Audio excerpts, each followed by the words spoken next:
Merci. La parole est à Monsieur Florent Boudier, rapporteur pour avis de la Commission du développement durable et de l'aménagement du territoire.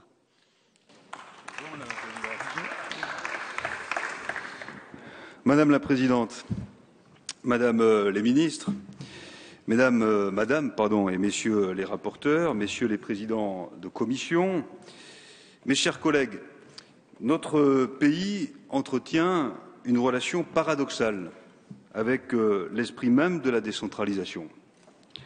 D'un côté, le processus de décentralisation fait désormais partie, j'allais dire, du patrimoine de la République. Nul ne songerait aujourd'hui à remettre en cause la reconnaissance par la Constitution. Nous le devons à la loi constitutionnelle du 23 juillet 2008, la reconnaissance de l'organisation décentralisée de la République. Mais, dans le même temps, notre pays ne parvient pas à dégager un compromis national sur la forme que doit prendre cette organisation décentralisée de la République. Et ces derniers mois, en tant que rapporteur pour avis, j'ai vu tant de responsables publics se précipiter dans les allées du pouvoir pour réclamer le statu quo, tant d'élus qui ne conçoivent l'acte même de réformer l'organisation territoriale de la République qu'à coup d'imperceptibles adaptations. Voilà pourquoi la tâche du gouvernement était si difficile. Et s'il est malaisé de satisfaire toutes les revendications, surtout lorsqu'elles sont antagonistes, personne ne peut accuser ce gouvernement et cette majorité de ne pas avoir laissé la porte ouverte à la concertation, de ne pas avoir tenté de dépasser les verrous qui bloquent l'esprit décentralisateur dans notre pays.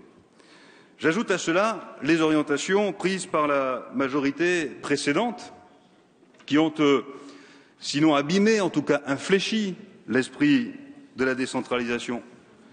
J'ajoute, je disais il y a quelques instants, un collègue, 5 ans après le lancement de la révision générale des politiques publiques, le champ des services s'est réduit dans nos territoires. 4 ans après la suppression de la taxe professionnelle, la question de la dépendance financière des régions et des départements est plus cliente que jamais. Et 3 ans après la réforme territoriale du 16 décembre 2010, ni la lisibilité des compétences, ni la démocratie locale, ni l'efficacité publique n'ont été renforcées. C'est vrai que son application a été probante. Dans ce contexte, l'objectif du présent projet de loi est double. Vous l'avez dit, Madame la Ministre, et le rapporteur est allé bien sûr dans le même sens, moderniser l'action publique et renforcer son efficacité.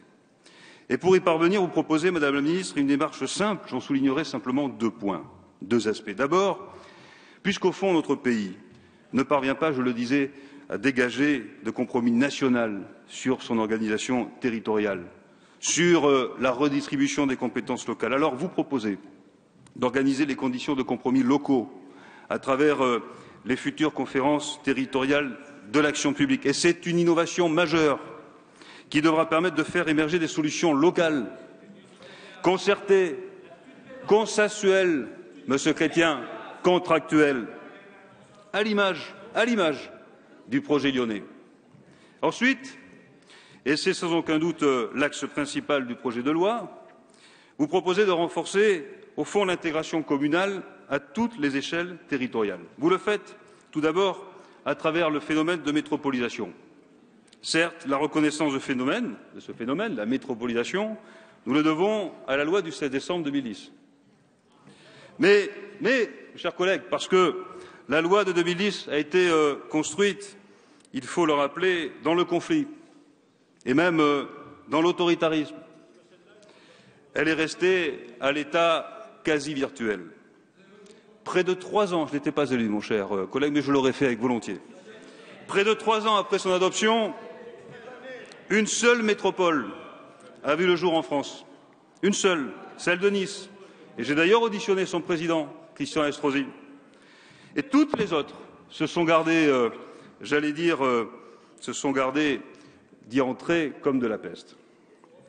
Affirmer les métropoles, c'est donc leur donner la vie, d'une certaine façon. C'est leur donner la consistance. C'est reconnaître l'ambition de ces projets de territoire hyper urbains. Et c'est aussi, et même surtout, voter une loi qui soit comprise, une loi attendue sur le terrain, une loi qui ne soit pas à l'image de la précédente, une loi qui ne tombe pas sur sur les territoires, comme le marteau sur l'enclume. Quel est l'enjeu? Les métropoles françaises ont l'ambition légitime de soutenir la comparaison avec les autres métropoles européennes et internationales par leur rayonnement. Et l'on voit bien que ce concept de rayonnement est difficile à définir, qu'il dépend non seulement de critères démographiques et de la concentration des fonctions métropolitaines, mais aussi d'un degré supplémentaire à atteindre pour une gouvernance efficace, démocratique et durable des métropoles. Cette gouvernance peut et doit être adoptée, monsieur le rapporteur l'a rappelé, aux particularités des métropoles lorsque ces particularités sont historiquement et j'allais dire quantitativement marquantes. Paris, Lyon, Marseille doivent non seulement posséder un statut distinct du droit commun des nouvelles métropoles, mais appellent à des solutions différenciées. Rayonnement, attractivité, intégration des fonctions métropolitaines. Il fallait donc que la loi vienne conforter les dynamiques déjà à l'œuvre dans les faits.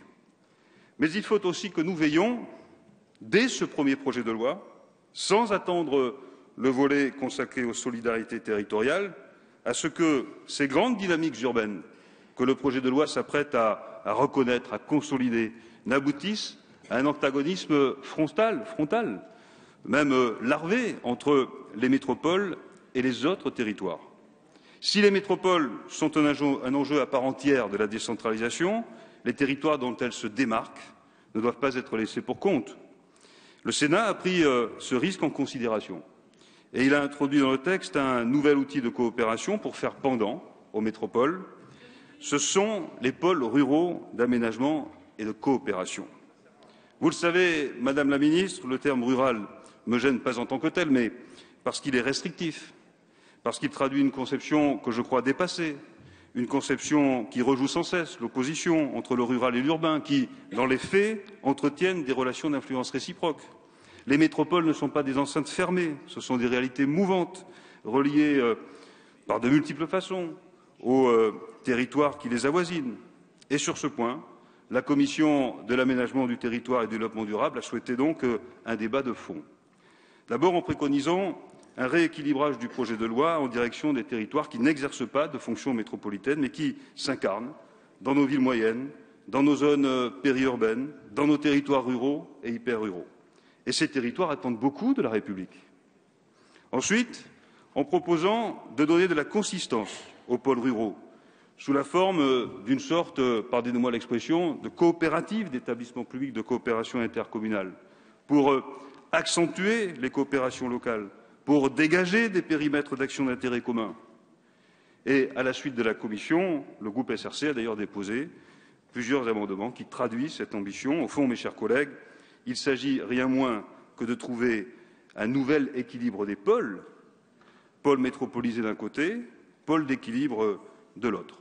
Et nous aurons l'occasion d'évoquer ces questions lorsque viendra l'examen de l'article 45 quinquies, mais vous l'avez compris, l'enjeu de nos discussions sera d'aboutir à une vision d'ensemble, celle qui consiste à donner à tous nos territoires, urbains ou pas, des armes nouvelles pour exister et pour s'affirmer.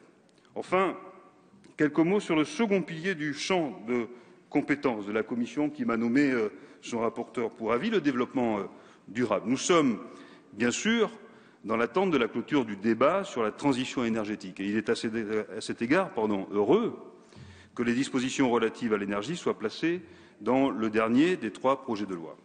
Je voudrais néanmoins souligner plusieurs avancées, à commencer par l'affirmation du rôle de chef de file de la région en matière de développement durable.